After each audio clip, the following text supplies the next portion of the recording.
Wiro. It's this quotidian life. I'm Irene. I felt like physically worn out. I'm exhausted. I've been running myself ragged from work. Good morning, sleepyhead. Today's program. Mimi? Mom, Mimi collapsed. Oh my God. I don't know. She's not responding. Come on, Mimi, stay with me. In the time it takes to snap your fingers, everything can change. They looked at my sister and they basically said, your sister's going to die. We've never seen someone like this come back. I lost a pulse. Give me the paddles.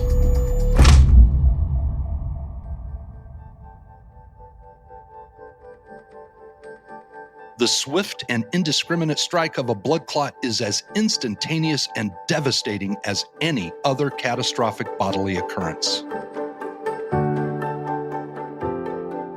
Every 6 minutes, somebody in America dies of a blood clot. We're here to change that statistic. Welcome to Taking a Breath, a Stop the Clot podcast. A podcast dedicated to bringing awareness of the dangers of blood clots from the clotting disorders community to the world. With the help of many notable blood clot survivors, we are here to give you the knowledge and the skills you need to prevent this silent killer. My name is Leslie Lake. I am the president of the National Blood Clot Alliance, and I am a blood clot survivor. And my name is Todd Robertson. I'm the patient engagement liaison for the National Blood Clot Alliance, and I am a 6-time blood clot survivor. And we're here to stop the clot.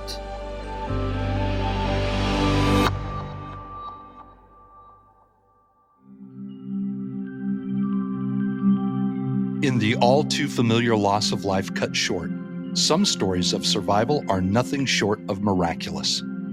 Today, we are joined by somebody whose story reflects the beauty of familial love and divine happenstance. A lifelong athlete who spent 17 years working for the National Football League and is currently director for events at Major League Soccer. Our guest today is a survivor. Join me in welcoming the gracious and effortlessly charming Mimi MacKinnon.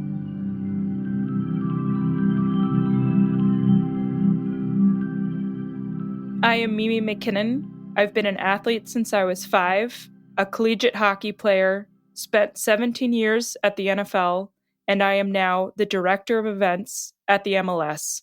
And I am a blood clot survivor and a badass. Well, it all started in 2013. I was a young, healthy 31-year-old. And the journey really began when I went to my GYN and asked to be prescribed birth control. It was a contraceptive ring that you place, in your body and remove kind of in a monthly fashion. She handed me a pamphlet, sort of said, read the back. And there's some warnings, but all kidding aside, it's like those commercials you see on the TV that said, may cause all these extreme things, and it's 1 in a million. I was healthy. I grew up an athlete. I played hockey my whole life. I ran. I was active. I was I wasn't overweight. So I didn't smoke. I didn't have any of the other X factors that you sort of know of. I had never been tested genetically on sort of what my genetic predisposition to blood clots was. It was just, again, here's this pamphlet, read it, and we'll see you later. I reflect back, it's horrific. It's so scary. And any drug that you put in your body, you should really understand that the risks are real. And it's not a 1 in a million, because you could be that one, which I was, which is crazy. I left the office, started using the product, didn't really have what I would call kind of alarming things. Like some women on birth control, they lose weight, which I was like, that's a win. I lost some of the, the winter weight that I put on, and I would say it was really 3 months into using the product. And I sort of reflect back. I don't think in the moment I really sort of understood what was happening to me. But post event, I kind of look back. And after that 3 months, I started having cramps in my legs, shortness of breath. And the weight loss should have been a little bit of hey, this is not a normal occurrence. I went to my primary care physician, so obviously 2 different doctors, but they were literally on the same floor, and said, hey, I'm having a hard time running a mile. I wasn't in amazing shape, like an Olympic athlete shape, but I wasn't in total, like, I can't get out of bed shape. So somewhere in between. I said to her, listen, I'm having these cramps. I can't run. I don't understand what's happening. I sort of just don't feel right.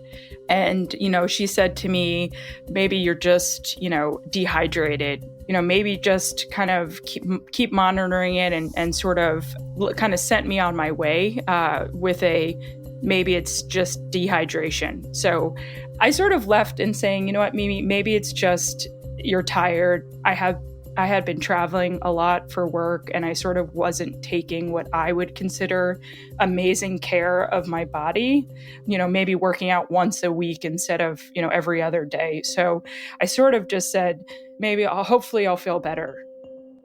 The next couple months, I was probably the most well-hydrated person, like coconut water by the gallon, so much water that I think I was probably, clear. I had so much water.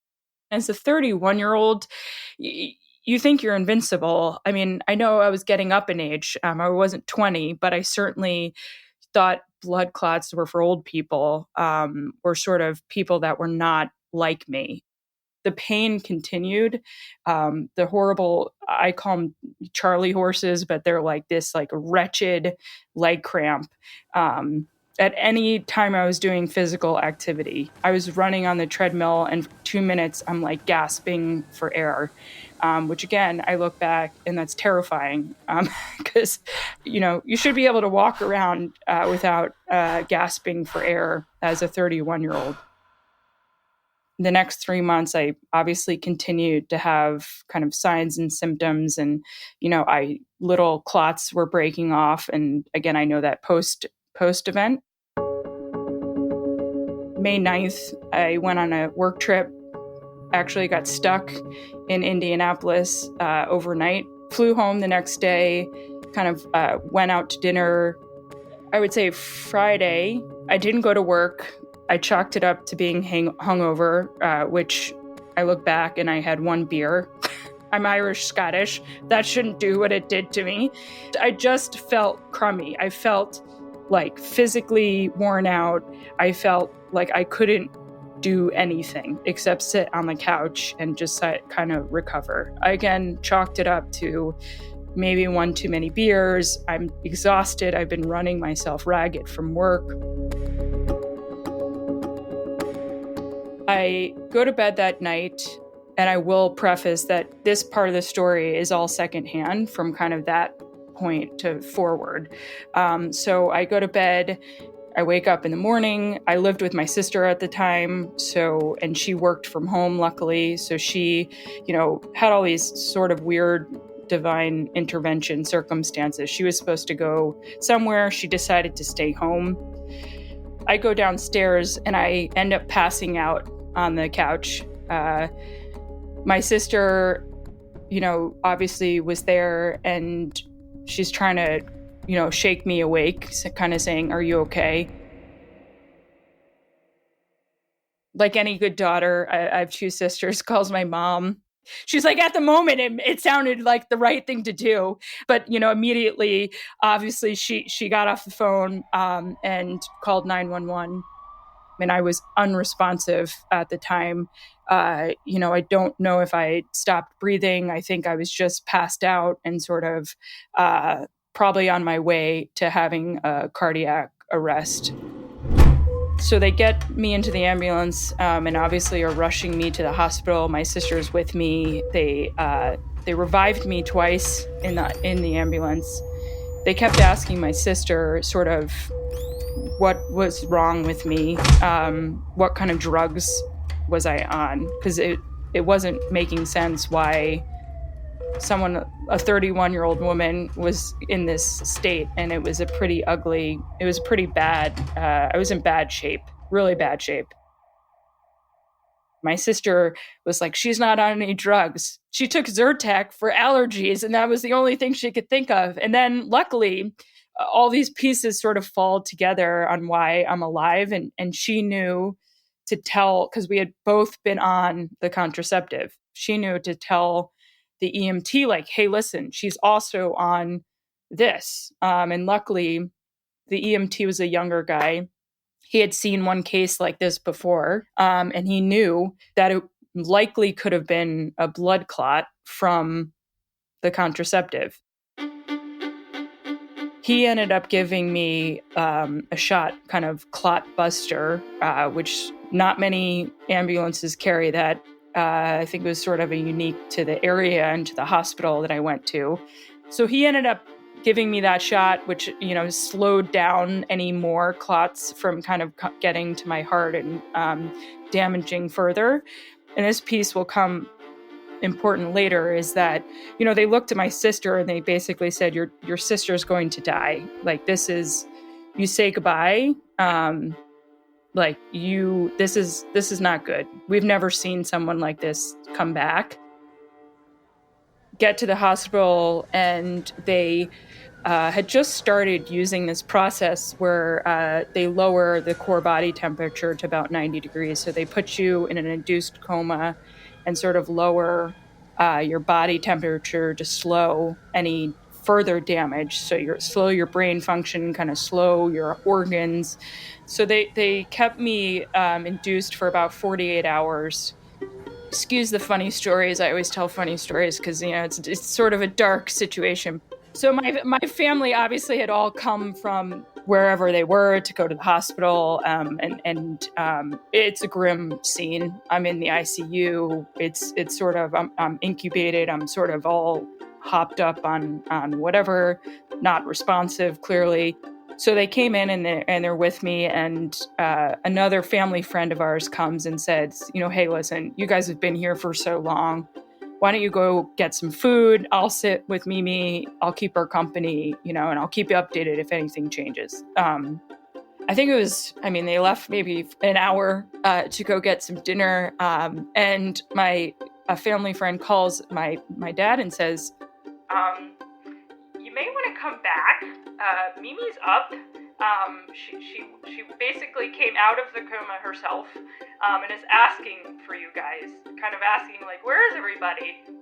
And my family are like, well, we just opened this nice bottle of wine, but no, I'm just, so they packaged the wine and then they came back. No, I'm all kidding aside. They obviously rushed back and sort of, but I had literally taken myself out of the coma, decided that it was time to like wake up and go get him. At this point, they didn't really know. They couldn't really fully understand what had happened.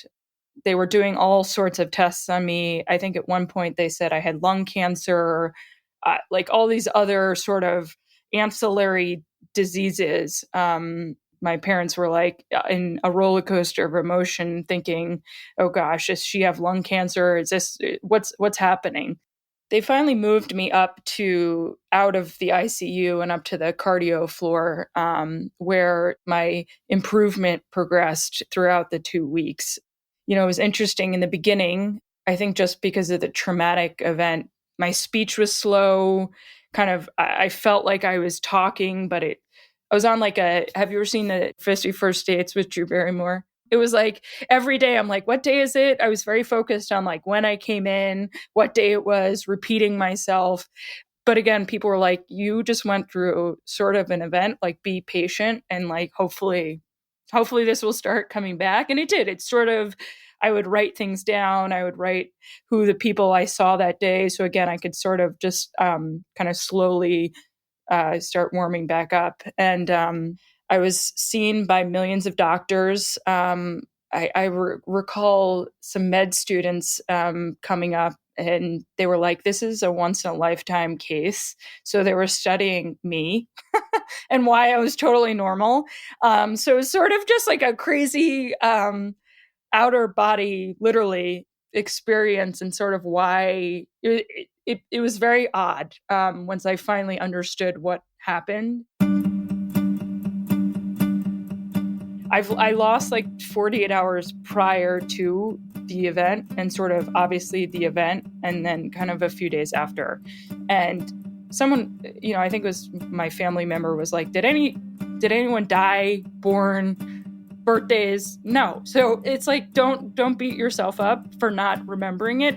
And that's why when I tell the story, I preface that it's sort of all secondhand, because everything that kind of 48 hours prior to the event and the event were all told to me, which is sort of a wild. So I've sort of, luckily 10 years later, I've kind of released that kind of frustration and just said, you know what, it's okay to lose 72 hours. Side effect awareness is important. That's why it's regularly printed in the smallest font, on the smallest labels, and read at lightning speed in between other advertisements. Dangerous and occasionally life-threatening side effects should be paramount when discussing, taking, or reintroducing any kind of drug or medicine. Here for his insight on clotting risk associated with hormonal contraceptives is Dr. Elliot Hout.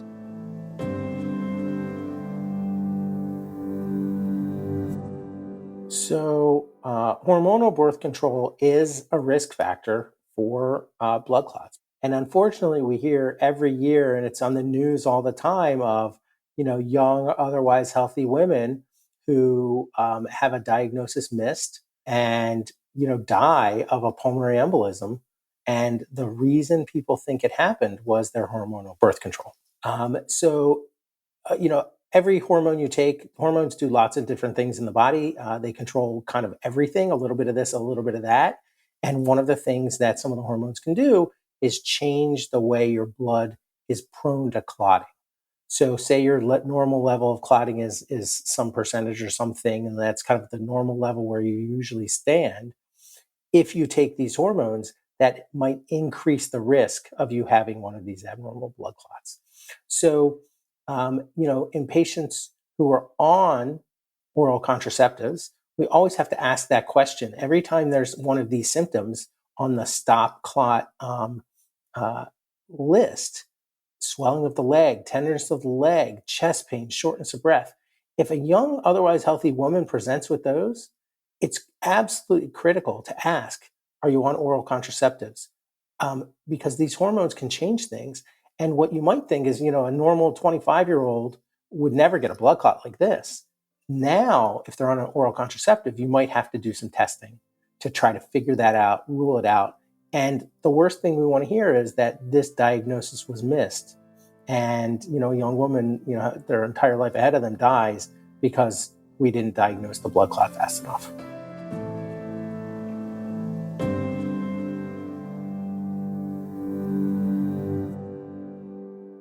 I will say the hardest part of recovery was watching my sister suffer silently. I mean, she had panic attacks. I went to the hospital with her, I think 10 times. She thought she was having a clot. She was not. She obviously took herself off of what I was on, but she thought she was having a clot. And I didn't know how to handle that. It's never told to you. Obviously, I knew about PTSD, mostly from a military arm or sort of other, but it's real. She had witnessed the most horrific event she probably, hopefully, will witness. And it really took her years of sort of going through the motions of going to the hospital and trying to understand and having her talk to as many doctors and say, this is not a clotting issue. This is PTSD. It was never diagnosed, or no one ever told her or said, maybe you need to see a therapist, or, I forced the issue. But that was probably the hardest part because I didn't remember it.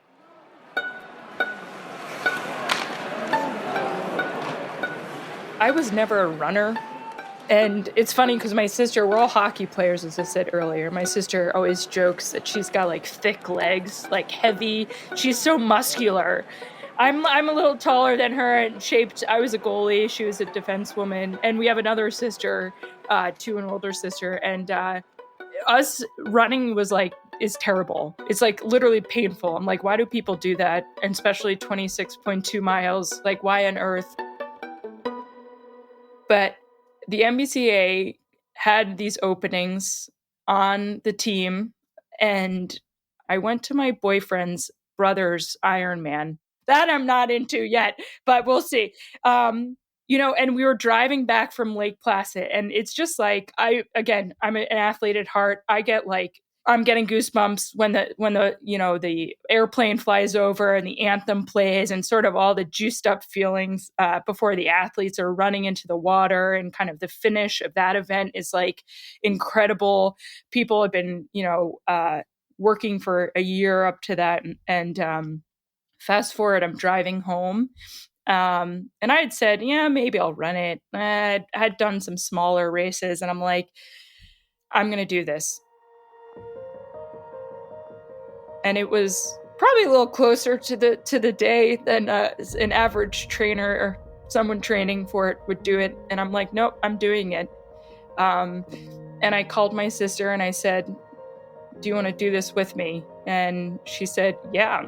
So, and she also started training even later than I am. Like, you're nuts, but you're tough, you're a tough SOB. And she's like a workhorse. We're so Irish and Scottish. It's like, so we ended up running together the whole time. And it was, the finish was so emotional.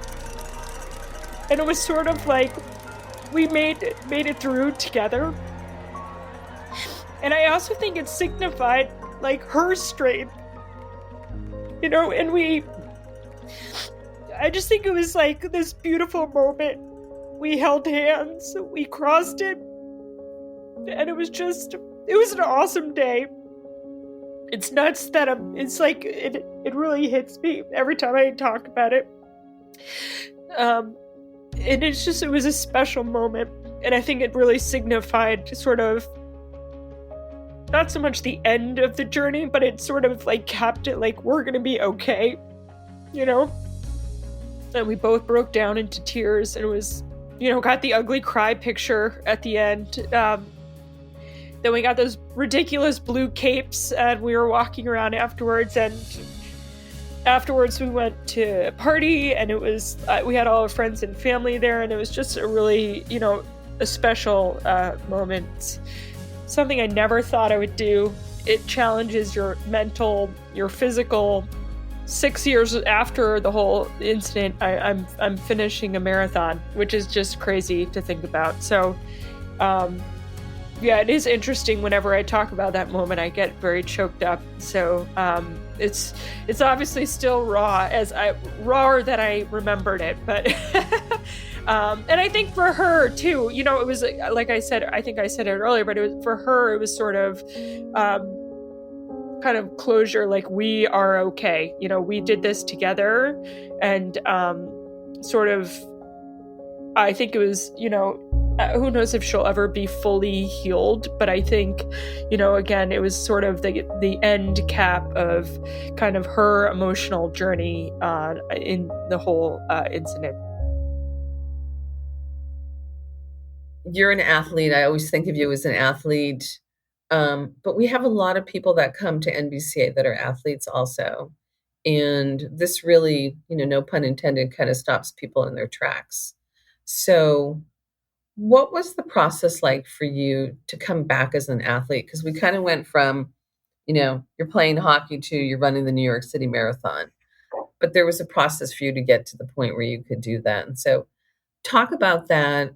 And also talk about it in a way that other survivors can have hope that they can come back too. It doesn't necessarily mean they have to run the New York City Marathon or a marathon or even a 5K, But just what was it like for Come you? on, Leslie. You're going to... I ran after you in the marathon because I missed you go by because I was looking at the app and I was like, where is she? And then all of a sudden I saw you and your sister in the polka dots and I was like, no, they already ran by. It's interesting because I was trying to think. I think, and I think a lot of the survivors say this is you kind of find your person, kind of a doctor that you trust and sort of is on the team. And that for me was my hematologist. I think she sort of really gave my confidence back, and sort of guided me through steps to make me comfortable, how to exercise again and sort of how to get back into that physical self that I wanted to be. And it started very slow. To her advice, I got on the treadmill and I could have broken down in tears there. I was on the treadmill and I think I walked for 10 minutes. And that was a big feat. It was scary. I didn't know if I was going to implode on the treadmill or sort of what was going to happen. But it didn't. And I called her and said, this is what I did. This is how I felt. She said, good, do it again tomorrow. And sort of add 2 minutes onto the 10 minutes and sort of just continue to slowly work your way to that. And having that advocate and someone I could call and say, oh my gosh, I don't feel great. Or I have this weird twitch in my leg. What do you think it is? And, she says, it's probably nothing, but if you want to come in, I'll check you out, or let's look at your charts and see kind of where you were the last time you saw me. So I think really just having that support system, as the medical profession, not just a friend saying, oh, you're fine. Someone really truthfully telling me, you're going to be fine. We'll keep monitoring you. And I felt like she was really looking out for me and sort of knew kind of what I could and couldn't do. So yeah, it took a while. It took a long time, months, before I started being comfortable. But again, I think just slowly sort of working my way up to that sort of made a difference. Mimi, thank you so much for joining us today. This was an amazing story, and we really appreciate you coming on the podcast today. Thank you. And you're a badass. Thank you. Not just a badass, okay? Leslie, you're the reason why I'm here, and why I continue to be part of the MBCA. So you're a true advocate, a hero in the world of blood clot survivors. So thank you.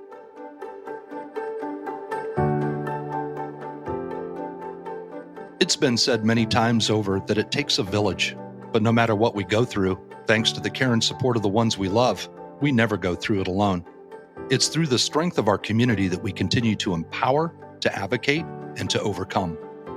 We want to thank Mimi for sharing her story with us today, and to thank you for joining us here on Taking a Breath. A special thank you to Dr. Elliot Hout from Johns Hopkins for sharing his endlessly useful insight into all things clotting. For more information on risks, prevention, and community, please visit stoptheclot.org. We know the patient because we are the patient. Together with listeners like you, we can collectively stop the clot.